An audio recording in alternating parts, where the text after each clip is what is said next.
에스겔 34장 오늘 마지막 시간입니다. 34장 29절 보겠습니다. 29절 내가 그들을 위하여 파종할 좋은 땅을 일으키리니 그들이 다시는 그 땅에서 기근으로 멸망하지 아니할지며 다시는 여러 나라의 수치를 받지 아니할지라. 그들이 내가 여호와 그들의 하나님이며 그들과 함께 있는 줄을 알고 그들 곧 이스라엘 족속이 내 백성인 줄 알리라. 주 여호와의 말씀이라. 내 양 곧 내 초장의 양 너희는 사람이요 나는 너희의 하나님이라. 주 여호와의 말씀이니라. 아멘. 네, 지금 그 34장 전체가 다 목자에 관한 이야기로 쭉 이제 도배되어 있습니다. 그래서 이스라엘의 목자들이 이스라엘 백성을 잘못 인도했다는 사실을 말씀하시면서 지금 쭉 오고 있는 거예요. 그래서 참된 목자 다윗이 온다는 말씀도 하셨고 또 목자와 양 사이에 화평의 언약으로 인도하는 말씀도 쭉 해왔습니다. 다 잊어버렸겠죠. 다 잊어버렸는데 잊어버리는 건 상관없습니다. 아무튼 우리가 먹을 때마다 우리가 3일 전 먹은 밥을 우리가 뭐 먹었는지 알 수 없잖아요. 그런 것처럼 모든 말씀도 함께 말씀을 나누는 그 시간의 양식으로 말씀을 먹으면 되는 거지. 그 말씀을 꼭 기억하고 뭐 암송할 필요까지는 없습니다. 모이기를 힘써서 모일 때마다 주의 살과 주의 피를 기념하는 그 말씀을 먹으면 그걸로 우리 가운데 족한 거죠. 그래서 오늘 말씀 마찬가지인데 오늘 말씀에 보면 31절에 내 양 곧 내 초장의 양 너희는 사람이다 그런 말씀을 하고 있습니다. 지금까지 이제 목자와 양의 어떤 비유적인 이야기를 쭉 하시다가 31절 마지막에 들어와서 내 초장의 양 너희는 곧 사람이다라는 말씀으로 너희는 사람이고 나는 너희 하나님이다 그렇게 이제 마무리를 짓죠. 34절을 사람이라고 말씀할 때는 어떤 의미를 담고 사람이라고 말씀할까요? 그러니까 성경에서 말하는 사람이다 이렇게 말할 때 어떤 의미를 갖고 성경에서는 사람이라고 말씀을 할까요? 우리가 보통 이제 말을 할 때 사람은 존귀한 존재지라고 이제 말하잖아요. 뭐 인내천 사람이 곧 하늘이다 그렇게 이제 그런 말도 있고 그러는데 세상 가운데에서는 사람의 존재를 말할 때 어떤 존귀한 가치가 있는 존재로 사람을 말하잖아요. 그러니까 사람이 먼저다 뭐 그런 말도 있었죠, 그죠? 사람이 먼저다 그런 말도 있었는데 사람이 먼저고 내 편은 더 먼저다 이 말도 있고 그러는데 이 땅 가운데 사람이라고 하는 그 어떤 용어의 의미는 어떤 존귀한 가치에 초점을 두고 쓰고 사용되는 말이죠. 성경에서는 어때요? 사람이 한번 읽겠습니다. 한번 읽어볼게요. 창세기 말씀 4장 창세기 4장 말씀을 읽어보면 창세기 4장 26절 말씀 보겠습니다. 26절에 셋도 아들을 낳고 그의 이름을 에노스라 하였으며 그때의 사람들이 비로소 여호와의 이름을 불렀더라. 가인이 누구를 죽이죠? 아벨을 때려 죽이잖아요. 그래서 아벨이 죽었어요. 그래서 그 죽은 아벨 대신 하나님이 셋이라는 그 아들을 주셨고 그리고 셋이 다시 아들을 낳았을 때 그 아들의 이름이 뭐였어요? 에노스였단 말이죠. 그러니까 이게 무슨 말인가 하면 에노스라고 하는 것은 연약한 존재 혹은 죽을 수밖에 없는 존재라는 뜻입니다. 에노스라고 하는 그 말은 연약한 존재 혹은 죽을 수밖에 없는 존재라는 뜻인데 그러니까 죽을 수밖에 없는 존재가 누구냐? 그가 사람이라고 하는 거예요. 그러니까 성경에서 사람이라는 말을 쓸 때에는 너희는 연약하고 또 어때요? 죽을 수밖에 없다라고 하는 것을 가리킬 때 사람이라는 말을 쓰고 있는 겁니다. 이 땅에서는 사람이라는 어떤 가치의 무게를 두고 있지만 성경에서 사람이라고 말할 때는 너희는 연약하고 심지어 형이 동생을 때려 죽일 수도 있고 형에 의해서 죽을 수도 있고 그 시기심에 질투심에 못 이겨서 동생을 때려 죽일 수밖에 없는 연약한 존재가 인간이라는 사실을 말할 때 그 죄가 앞에 엎드렸을 때 죄를 이기지 못해서 그 동생을 때려 죽이고 싶은 그 어떤 죄의 욕망을 절제 못해서 그 미움의 종이 되어서 결국은 사람을 때려 죽이는 존재, 그 죄에 의해서 휘둘리고 있는 약한 존재라는 사실을 말할 때 어디요? 에노스, 다시 말하면 사람이라고 하는 어떤 이름으로 지칭한다고 하는 거죠. 성경에서 말하는 사람은 그래서 죄에 휘둘리고 미움에 휘둘리고 시기에 질투에 휘둘리고 온갖 죄의 욕망에 휘둘리고 있는 연약한 존재, 그 죄 가운데 휘둘리다가 마침내 죽을 수밖에 없는 존재라는 사실을 말할 때 그때 성경에서는 사람의 어떤 의미를 두고 있는 거예요. 아무리 존귀한 사람도 치매가 와서 오늘 또 어떤 목사님 대화하면서 그 아버님이 그렇게 사람을 고의적으로 사람의 속을 뒤집어 파는 그런 아버님이었대요. 평생을 일부러 사람 속을 뒤집어 엎는 그렇게 말을 꼭 그렇게 해서 그런 분이었는데 지금 97세가 됐는데 92세가 됐는데 치매가 왔대요. 놀랍게도 예쁜 치매가 와서 인생 가운데 좋은 때만 기억하고 항상 웃고 있대요. 좋은 때만 기억이 나가지고. 그래서 아주 그 목사님 좋아하시더라고. 의식이 있을 때는 그렇게 사람의 속을 뒤집어 엎는 말만 하다가 치매가 와버리니까 이제 나쁜 건 다 잊어버리고 좋은 것만 기억해갖고 그냥 만나면 이렇게 웃고 있고 행복해 한다는 걸 들으면서 참 그 인간이 약하다.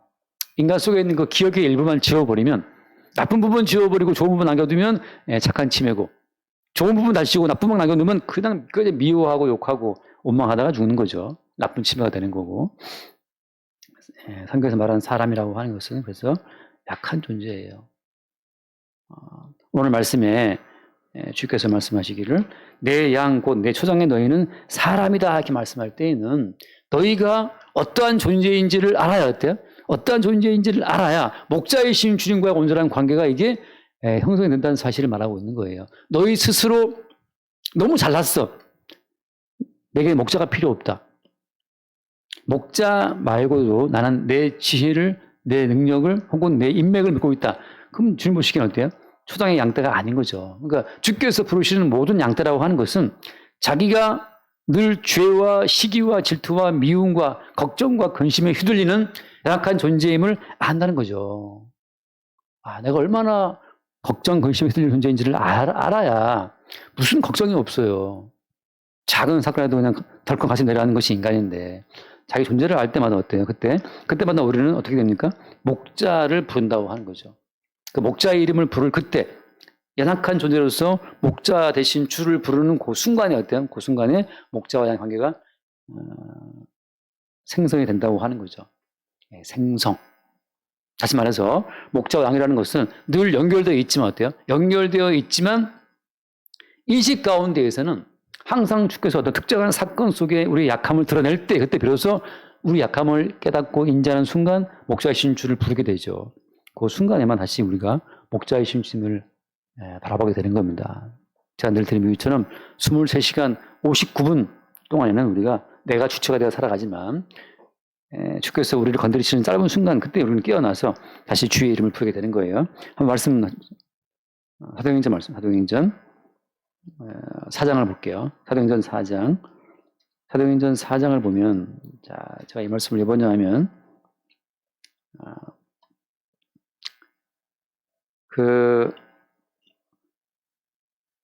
주의 양떼가 되었을 때 우리가 주의 양이라는 것을 알게 됐을 때 그때 어떤 일이 벌어지느냐 그걸 잠깐 말하고 있는 거예요. 같이 한번 봅시다. 7절 말씀. 7절 사도들을 가운데 세우고 묻되 너희가 무슨 권세와 누구의 이름으로 이 일을 행하느냐. 왜냐하면은 지금 사도들의 면면을 봤을 때 다 어부 출신들이고 못 배운 사람들이란 말이죠. 그러니까 이 무식한 인간들은 단독적으로 뭔가를 할 리가 없다는 사실을 지금 누가 알고 있어요? 대제사장과 바리새인들과 다 알고 있어요. 관리들이 알고 있어요. 저 인간들은 독자적으로 뭘 할 수 있는 그런 인간들이 아니야. 그렇게 알고 있는데 그 못 배우고 무식한 학문이 없고 평범한 보통 사람이었던 베드로와 그 일당들이 벌이는 일들을 보니까 너무 큰 일을 벌인 거예요. 말하자면 안진뱅이를 일으켜 세우고 수많은 사람 앞에서 뭔가 떠들었는데 3,000명이 막 몰려들고 하는 이 사건들을 보면서 저렇게 못 배우고 평범하고 무식한 인간이 쟤들이 단독으로 일을 벌일 일은 없어 라고 해서 물은 게 뭐냐, 너희가 무슨 권세와 누구의 이름으로 이 일을 행하느냐라고 물어보는 거예요. 니들이 했을 일은 없고 불어라 말이야. 네 배우가 누구야? 여러분 이 성도가 양일 경우에는 본인을 알기 때문에 난 약한 사람이고 걱정 근심 많은 사람이고 조그만 돈 문제가 사람이 나타나게 되면 그냥 근심이 빠질 수밖에 없는 약한 존재를 아는 사람의 경우에는 본인이 뭘 할 수 있는 것이 없음을 본인이 알고 있어요. 근데 예컨대 뭐 전두광처럼 말이죠. 그 대단한 사람들이 있어요. 불과 뭐 40, 50대에 나라를 먹는 사람도 있단 말이죠. 그런데 양 떼는 그렇게 못해요. 양 떼는. 개입종 앞에서 스승을 3번이나 부인할 수밖에 없는 약한 존재. 그 베드로. 그 약한 존재임을 아는 사람들은 자기가 대단한 일을 못한다는 사실을 이미 알고 있어요. 그래서 그 다음 말씀 뭐예요? 8절 말씀에 이 베드로가 성령에 충만하여 이르되 백성의 관리들과 장로들아 만일 병자에 행한 착한 일에 대하여 이 사람이 어떻게 구원받았냐고 오늘 우리에게 질문한다면 지금 그것 때문에 나한테 물어보는 거냐? 이 병자가 왜 일어나는지 지금 그것 때문에 나한테 물어보는 거야? 답해주겠다. 10절 말씀 너희와 모든 이스라엘 백성들은 알아라. 너희가 십자가에 못 박고 하나님이 죽은 자 가운데서 살리신 나사렛 예수 그리스도의 이름으로 이 사람이 건강하게 되어 나셨다. 나사렛 예수 그리스도의 이름을 말한단 말이죠. 지금 너희들은 우리의 배우를 묻고 있지. 무슨 권세와 누구의 이름으로 이 일을 해야 하느냐고 지금 우리의 배우를 캐고 있는데 우리의 배우는 누구다? 우리의 배우는 나사렛 예수 그리스도의 이름이다라고 해서 예수 그리스도의 이름을 불어요. 빨리 풀어. 누가 너 배우야라고 말할 때 나사렛 예수 그리스도 그분이 우리 배우다라고 고백한다고 하는 거죠. 무슨 말이냐. 내 양 곧 너희는 사람이다 말할 때 내 양은 자기의 주제와 분수를 알기 때문에 밥 한 숟가락 떠먹는 것도 내 힘과 내 권능이 아님을 아는 존재다라고 하는 거죠. 월급 100만 원 받았습니까? 120만 원, 200만 원, 300만 원 벌었습니까? 그 월급 받은 그 자체가 내 이름으로 벌었다고 할 것 같으면 우리는 배우가 필요 없지. 내 권세와 내 이름을 벌었기 때문에. 누가 물어보기를 너 지금 월급 받았는데 네 받은 월급 300만 원 그 누구 권세요? 누구 이름으로 이걸 벌었어? 라고 물어본다면 꼴랑 얼마 안 된 돈이지만 지금 이 월급의 배우를 묻고 있느냐? 내 월급의 배우라고 하는 것은 나사렛 예수 그리스도의 이름이다 라고 말한다는 거죠. 그게 누구라고요? 그게 내 양, 너희는 곧 사람이다라고 하는 목자이신 그리스도 예수의 양은 그렇게 어디를 가나 그리스도 예수의 이름을 말한다는 거예요. 숨 한 번 쉬는 것도 그리스도 예수 이름으로 내가 왜 숨 쉬는지 내 숨 쉬는 것에 배우를 지금 묻고 있는다면 근데 말해줄게. 내가 지금 숨 쉬고 있는 것은 그리스도 예수의 이름으로 난 숨 쉬고 있다. 이 말을 한다는 거죠. 너무나 평범해. 숨 한 번 쉬는 게 뭐 대단한 일이라고. 그렇지 않아요. 네. 사람이 1분만 숨 못 쉬어도 죽습니다. 3분이면 죽나요? 그래서 그 뒤에 말씀 11절 이 예수는 건축자들의 버린 돌로서 지 모퉁이의 머릿돌이 되었다. 세상이라고 하는 것은 이 짐승의 나라에서는 예수라고 하는 그 이름을 버린단 말이죠. 왜? 먹고 사는 일에 쓸모가 없고 내가 숨쉬고 내가 판단하고 내가 이래서 내가 돈 벌어 살고 있는데 예수가 나한테 해줄 게 뭐가 있는데? 세상에서는 예수가 버린 돌이에요. 쓸모 없으니까. 내가 충분히 살 수 있는데 내 머리로 충분히 내 미래를 계획할 수가 있는데 뭐 예수가 뭐 필요하냐 말이죠. 그 다음 말씀이에요. 12절 다른 이로서는 구원받을 수 없나니 천하 사람 중에 구원받을 만한 다른 이름으로 주신 일이 없다. 이렇게 말을 딱 하니까 그 다음 말씀 13절 말씀 그들이 베드로와 요한이 담대하게 말함을 보고 그들을 본래 학문 없는 범인으로 알았다가 이상히 여기며 또 전에 예수와 함께 든 줄도 알고 자 이렇게 술술 담대하게 예수 그리스도의 이름을 말하니까 그 참 전에는 그냥 개입종 앞에서도 그냥 쩔쩔매고 개입종 앞에서 3번 예수를 부인했던 그 못난이들인데 개입종 앞에서 자기 스승을 모르는 사람이라고 3번이나 부인했었던 그 못난이들이었는데 어떻게 담대하게 말을 하냐 말이죠. 우리가 그렇잖아요. 노후 준비돼 있습니까? 라고 물어본다면 담대하게 말할 분들이 있어요. 우리 가운데. 나 노후연금 얼마씩 나온다. 담대하게 말할 사람이 있습니까? 다 쫄아버리죠. 다 쫄아요 그냥. 아파트 있습니까? 몇 채 있습니까? 다 쫄아버린다고. 개입종 앞에서 예수를 부인하던 베드로처럼 우리는 그 세상의 가치관 앞에서 곧바로 예수의 이름을 숨겨버려요. 예수 믿어서 살아온 내 인생이 예수 안 믿고 살아온 쟤보다도 훨씬 못해. 그때 우리는 예수 믿는 믿음을 부끄러워하죠. 지금 겨우 밥 3끼 먹고 사는데 이 밥 3끼 먹고 살아가는 이것도 사실 예수 그리스도의 이름으로 주어진 은총이라는 사실을 우리는 담대히 말을 못해요. 이게 다른 것 같지만 못합니다. 부끄러워한다니까요. 성령이 충만했을 때 우리의 연약한 존재임을 알았을 때 그때 목자이신 주로 말미암아서 우리는 우리의 목자이신 주님을 고백하게 되는 거죠. 그래서 이제 쭉 말하면서 그 뒤에 이렇게 눈으로 보시고 예를 들어서 18절 말씀 18절 그들을 불러 경고하여 도무지 예수의 이름으로 말하지도 말고 가르치지도 말라. 예수의 이름 말하지 말아라. 딱 보니까 지금 베드로가 자기 이름 던져버리고 요한 던져버리고 오직 예수 그리스도의 이름으로 했다 그러니까 그들의 배우자, 보이지 않는 배우자, 보이지 않는 그 주동자, 보이지 않는 그 배후의 조종자이신 예수 이름을 말하지 말라고 말한단 말이죠. 이게 되게 참 어떻게 보면 사소한 일이지만 백수 주제가 추석에 모여서 백수인데 추석에 만나가지고서 내가 백수지만 지금 살고 있는 것은 예수님의 은총 때문이라고 말해버리면 그 대기업 다니는 그 옆에 조카, 부잣집에 시집갔던 조카 다 있는 자리에서 백수인 주제에 나타난 예수 이름으로 내가 살고 있다는 그 말을 담대히 할 수 있겠습니까? 근데 내 양 곧 너희는 사람이라고 말할 때 목자이신 그분과 붙어있는 양떼 입장에서 말하게 되는 순간 우리는 대기업 다니는 사람, 부잣집 그 모두를 압도하는 어떤 권세를 가지고 말할 수 있는 거예요. 권세는 그거의 권세입니다. 아무것도 없는데 담대히 말할 수 있는. 그래서 예수 이름으로 말하지 마라. 야, 이 백수 주제야. 예수 이름으로 말하지 마. 너 백수 주제에 무슨 할 말이 많아. 백수가 새끼 먹고 살아가는 것, 백수가 숨 쉬고 살아가는 것, 두 다리 멀쩡한 것, 이 모든 것이 예수의 이름으로 주어진 은총이라고 말할 때 그때 다 듣기 싫어한단 말이죠. 그래서 어때요? 건축자들이 버린 돌처럼 너 예수 이름 말하지 마. 네 꼬라지를 봐라. 단칸 새빵 살면서 무슨 예수 이름이야? 라고 말할 때 그때 어때요? 우리는 건축자들이 버린 돌처럼 버려지는 그 예수의 이름의 어떤 실현자의 현장에 있는 거예요. 예수님의 증인으로. 그 다음 19절 베드로와 요한이 대답하여 이르되 하나님 앞에서 너희의 말을 듣는 것이 하나님 말씀을 듣는 것보다 옳은가 판단하라. 우리는 보고 들은 것을 말하지 아니할 수 없다. 이거 진짜 못 말리는 거죠. 관리들이 백성들 때문에 그들을 어떻게 처벌할지 방법을 하지 못하고 다시 위협하여 놓아 주었으니 이는 모든 사람이 그 된 일을 보고 하나님께 영광을 돌립니다. 그들의 처지와 그들의 꼬라지라고 하는 것은 별반 달라진 것이 없어요. 나면서부터 안전에 고친 거 그거 하나 사건 벌어졌는데 그거 가지고 이들의 신분이 바뀌었습니까? 돈 많이 벌었습니까? 그것 때문에?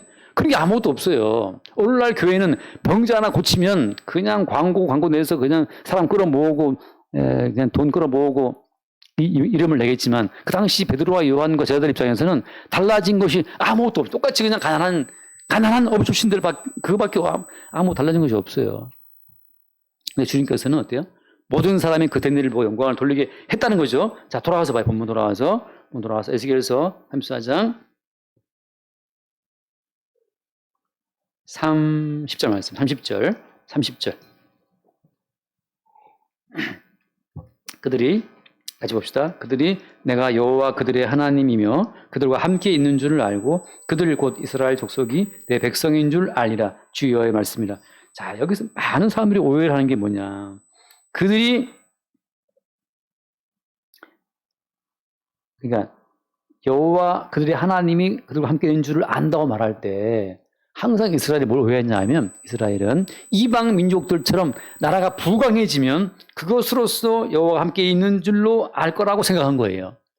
다시 말해서 이 땅의 가치관과의 비교를 통해서 세상은 하나님의 존재를 인지할 거라고 생각했는데 그게 착각이라고 하는 거죠. 다시 말하면 베드로와 요한은 어때요?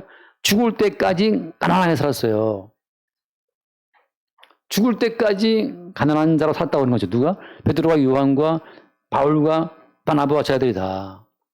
이 땅이 원하는 그런 가치관대로 그들이 큰 교회를 짓고 많은 사람들을 끌어모아서 뭐 대형차를 타고 뭐 건물을 세우고 그게 아니란 말이죠. 가는 곳마다 버린 돌처럼 버려진 예수 그리스도의 이름을 증거했어요. 저것이 지금 거꾸로 못 죽고 있는 주제인데 저게 지금 목이 날아가는 주제에 불구하고 예수 이름을 말하고 있네? 그거인 거죠. 거꾸로 못 박혀 죽으면서도 베드로가 예수 이름을 말할 때 이상하다. 이거 분명히 이쯤 되면 뭔가 좀 원망이 나와야 되는데 왜 예수 이름 말하고 죽지? 그게 어때요? 그들이 봤을 때 하나님이 함께 하고 있다는 어떤 증거로 그들이 본다는 거죠. 이스라엘 백성이라고 하는 것은 다른 나라에 비해서 부강한 삶을 살아서 여호와의 증인되는 것이 아니고 다른 나라보다 훨씬 못 살고 저주 가운데 있어도 불구하고 왜 저것들이 예수를 부인하지 않느냐. 그게 이상해한다는 거죠. 뭐 때문에 죽인다고 해도 그 죽음 자체가 더럽지 않지? 왜 죽으면 안 더러운 겁니까? 이미 다른 생명을 갖고 있기 때문이잖아요. 왜 가난뱅이 되어도 가난을 안 두려워하는 거예요? 다른 부가 있기 때문이잖아요. 이미 다른 영원한 생명이 있기 때문에 낡은 목숨에 대해서는 빨리 벗어버리고 싶어. 아까 집사님 말했잖아요. 아, 빨리 여름이 좋아요, 겨울이 좋아요. 아, 둘 다 싫어요. 빨리 이 땅을 떠나고 싶어요. 이 낡은 몸을 빨리 벗고 왜? 다른 생명이 있으니까. 그게 이스라엘이란 말이야, 이스라엘. 망해도 좋아. 왜? 다른 생명이 있으니까. 그게 성도예요. 제가 중고차를 꽤 오래 탔는데 새로운 차를 딱 사려고 아무튼 그 어떤 후원이 들어와서 돈을 갖고 있어 이제 새로운 차를 막 보고 있을 때 이 중고차만 그렇게도 아무 신경 안 써.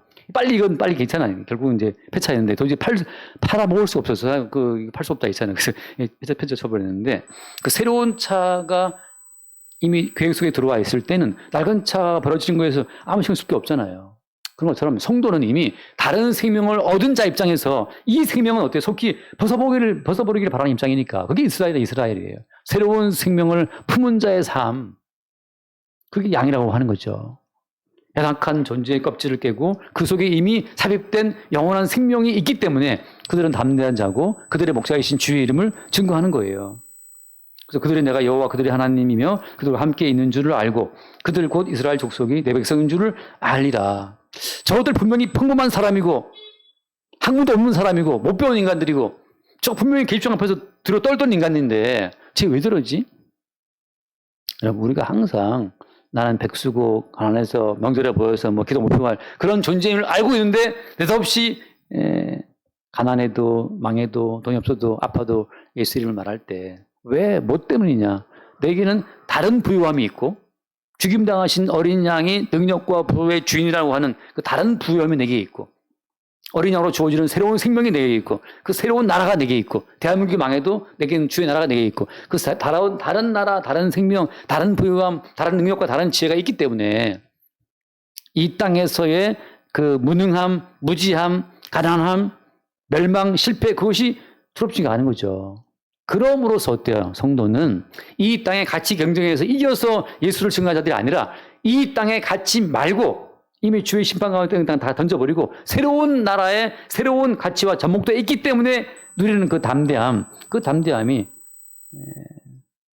주님의 양떼의 삶이라고 하는 거예요. 왜? 목자이신 주님이 그 나라에서 왔기 때문에 목자이신 주님이 그 나라의 자원을 공급하는 분이기 때문에 그 읽어 마칩시다. 29절 말씀, 29절. 자, 내가 그들을 위하여 파종할 좋은 땅을 일으키리니 그들이 다시는 그 땅에서 기근으로 멸망하지 아니할지며 다시는 여러 나라의 수치를 받지 아니할지라. 아까 잠깐 계속 공부할 때 말했다시피 이미 성도는 다른 땅에 심기운 자예요. 이 땅에서 뽑혀서 아브라함에게 본토와 친척 아비에서 쑥 뽑아내가지고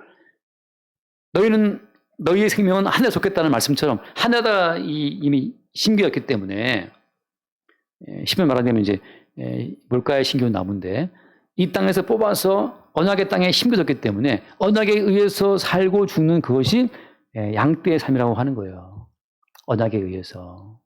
언약에 의해 심겨졌기 때문에 언약 안에서 어때요? 살든지 죽든지예요.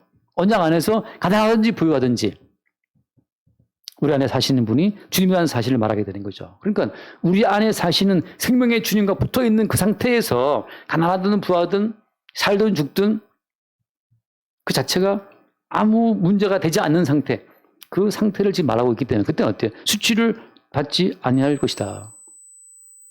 수치는 언제 받는 겁니까? 이 땅의 어떤 가치 경쟁에서 우리가 패배했을 때 분명 100억을 벌어야 되는데 내 친구 100억 버는데 나는 지금 빚이 예컨대 10억이야. 패배했잖아요. 그때 수치 받는 건데 성도 입장에서는 마이너스 10억 된다 하다가도 어때? 그 자체가 수치가 아니라 그 속에 계신 그리스도 예수로 말미암아 주어지는 경륜의 한 과정이기 때문에 그게 당당하고 자랑스러운 거예요. 2층에 올라가 식사하게 되면 TV를 가끔 보는데 그 TV 드라마 속에 보니까 뭐 주인공도 있고 다 있잖아요. 근데 TV 드라마에서 빚이 10억 졌다고 해서 그 사람은 수치스러운 인생입니까? 그렇지 않거든요. 언약의 경륜 가운데에서 주께서 우리를 때로는 빚쟁이로, 때로는 감옥에 들어가는 파렴치범으로, 때로는 죄인으로, 때로는 왕으로, 때로는 뭐 총리로, 그건 다 주께서 언약 속에 벌어지는 하나의 경륜이기 때문에 언약적 경륜을 자기를 파하게 되는 양의 입장에서는 이 땅의 가치 기준과 아무 상관이 없는 새로운 차원의 기준으로 자기를 보기 때문에 수치가 없습니다. 가람중에 잡힌 여자, 주께서 입증해 줬잖아요. 저음장 돌로 쳐라. 다 돌아갔을 때 주님 하신 말씀, 너를 정죄한 자가 있느냐? 주여 없나이다. 아무도 정죄할 자가 없나이다. 주여. 여러 나라의 수치를 받지 아니할지라. 택함 받은 백성의 경우에는 가늠중에 잡혔다 할지라도 어때요? 주여 아무도 날 정죄할 자가 없나이다. 그래, 내가 다 쫓아버렸다. 그리스도 예수의 경륜의 관점으로 자기 인생을 보게 함으로 말미암아서 세상의 관점으로나 자기로 자기를 보는 거나 다 아무짝에 쓸모없는 거예요. 그리스도 예수의 관점으로 나를 바라봤을 때 정죄할 자가 없나이다라고 하는 수치를 받지 아니할지라라고 하는 그 상태로 주께서 목자이신 주께서 자기 양떼를 인도한다는 거죠. 그게 주의 나라 백성이고 청나라 백성이라고 하는 겁니다. 하나만 읽고 마칩시다. 아직 봤던 말씀이니까 요한계시록 7장 말씀, 요한계시록 7장 14절 말씀, 14절. 내가 말하기를 내 주여 당신이 아시나이다 하니 그가 나에게 이르되 이는 큰 환난에서 나오는 자들인데 어린 양의 피에 그 옷을 씻어 희게 하였느니라. 어린 양의 피가 새로운 가치 기준을 쫙 세우는 거예요. 모든 것을 쫙 쓸어버리고 나서 어린 양의 피로 말미암아서 새로운 의와 거룩과 정결함의 기준이 세워지는 겁니다. 15절 그러므로 그들이 하나님의 보좌 앞에 있고 또 그의 성전에서 받는 하나님을 섬김에 보좌에 앉으신 이가 그들의 장막을 치시리니 하나님을 섬기는 자는 누구인가? 어린 양의 피에 그 옷을 씻어 희게 된 자만 하나님을 섬기게 돼요. 왜? 하나님께서는 이 땅의 어떤 학식, 경륜, 경력, 커리어 그런 것의 섬김을 받지 않아요. 왜? 이 땅에 있는 모든 학식과 경험이라고 하는 것은 짐승의 나라에 다 쓰이는 거예요. 짐승의 나라에. 하나님 나라에서는 어린 양의 피에 그 옷을 씻어 희게 된 사람, 내 양 곧 너희는 사람이라. 주님, 나는 무능하고 나는 무지하고 나는 거지고 아무것도 없고 주의 이름을 부를 뿐이라고 하는 전적으로 목자에게 의탁된 그 양들만 어때요? 하나님을 섬기는 자로 주께서 부르신다고 하는 거죠. 뭐로 섬깁니까? 뭐 섬기는 거예요? 그 뒤에 쭉 앞에 이미 봤다시피 찬송으로 섬겨요. 찬양으로. 오늘 내게 주어진 한 번의 호흡도 주의 은총의 선물임을 알고 고백하는 그 찬송. 모든 것이 그래서 찬송의 연속이죠. 17절 읽고 마칩시다. 17절 이는 보좌 가운데 계신 어린 양이 그들의 목자가 되사 생명수 샘으로 인도하시고 하나님께서 그들의 눈에서 모든 눈물을 씻어주실 것입니다. 보좌 가운데 계신 누가? 어린 양이 우리의 목자라고 하는 거죠. 어린 양. 어린 양이라고 말할 때는 항상 뭘 알고 있는 겁니까? 끝없이 자기의 살을 떼어주고 자기의 피를 짜주는 어린 양. 자기를 희생으로 올려서 살려주는 그 분이 목자라고 하는 거죠. 따로 내가 내 살과 내 피를 따로 내가 소유할 필요 없이 어린 양의 그 모든 것이 내 것 되는 상태. 그 상태에서 주께서 우리에게 생명샘을 마시게 한다는 거예요. 여러분, 자, 이렇게 한번 제가 결론을 지어볼게요. 역사를 살아가는 사람들은 자기 힘과 자기 노력으로 자기 인생을 만들어 가잖아요. 내가 안 하면, 내가 뭔가 하지 않으면 살 수 없다고 다 믿고 있단 말이죠. 내가 뭔가를 함으로 내 인생을 만들어 간다는 것 자체가 하나의 허상이라고 하는 거고. 왜? 왜냐하면 치매 한번 와버리면 다 끝나는 것이고, 어디 사고 나서 한번 딱 부딪혀서 머리 한번 다치게 되면 경추에 나가게 되면 반신불수 되는 것은 시간 문제고, 그게 인간이라는 말이죠. 근데 계시 속에 살아가는 인간이라 할 때는 늘 제가 드릴 말씀이지만 모든 능력과 부가 주님 것이기 때문에 한 잔의 물도 한 끼의 밥도 계시의 세계에서 어린 양의 은총으로 주어지는 은총의 결과물이라는 사실로 받아들일 때 이미 그 사람은 계시의 세계, 바꿔 말하면 천국을 이미 살고 있는 사람이라는 거예요. 천국의 백성으로 이미 살고 있다. 한 잔의 물, 한 끼의 밥도 어린 양의 희생으로 주어지는 은총의 선물임을 알고 있다면 이미 그 사람은 천국을 지금 살고 있는 거예요. 나중에 우리의 목숨을 주님이 회수해 가실 그때에도 이게 사랑이구나. 드디어 이제 낡은 몸 벗고 중고차 버리고 새 차 받으라고 주시는 것이나라고 죽음마저도 주의 선물을 받아들이게 될 때 그때 우리는 목자와 양의 관계 속에 들어가 있는 참된 양임이 입증이 되는 거죠. 우리의 모든 삶이 역사적인 존재로 그냥 뭔가 내가 하지 않으면 내 인생을 만들어갈 수 없다고 하는 그 불안감, 그 두려움, 그렇게 평생을 두려워하고 살지만 결국은 다 죽어버리는 존재. 마귀에게 속아서 살다가 죽는 거죠. 그러나 성경에서는 어린 양이 너희의 목자가 되어서 너희의 모든 것을 공급하신다라고 하는 이미 우리에게 주어진 모든 이 현재 삶 자체가 어린 양 예수의 희생의 선물임을 알 때 우리는 계시적인 주체로 천국의 백성으로 이미 영생을 누리는 존재로 드러난다고 하는 겁니다. 영생의 존재로 천국을 누리는 존재로 주의 양대로 존재하는 우리의 순간순간들이 삶 가운데 나타날 수 있기를 바랍니다. 기도하겠습니다. 존귀하신 주님 감사합니다.